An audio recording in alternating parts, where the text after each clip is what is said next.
We sat in our car on the edge of the school parking lot, waiting for the second morning bell to ring. And like most mornings, my daughter couldn't finish her breakfast. So she handed me the Barbie-sized glazed donut, missing all the original rainbow-colored sprinkles from the top. It looked like a squirrel had been nibbling on it. And I thought to myself, well, at least those sprinkles will hold her over until lunch. Now waiting for the third and final morning bell to ring, we watched a swing being blown by the wind. It looked eerie and felt empty, watching a swing by itself. The cold wind pushed the chains back and forth. It looked eerie and felt empty. No one was sitting there. There was no one else. No one to assist a swing in what it was designed to do. I once saw a video that I'll never be able to unsee. It was of an overcrowded orphanage. There weren't enough hands to hold the kids, so they rocked themselves in their cribs.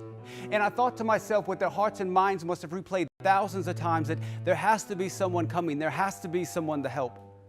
And as they rocked themselves, I heard a message being delivered by the wind through the bars of their cribs. It said, there is no one coming. There is no one else.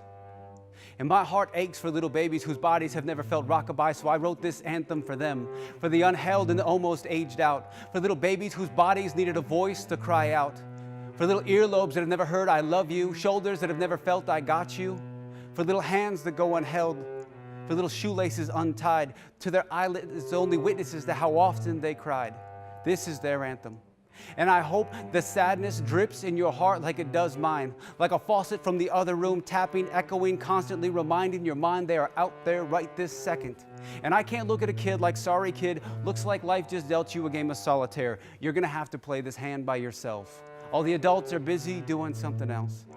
Philosophy once posed an interesting question to society. It went like this: if a tree falls in the forest and no one is around to hear it, did it still make a sound?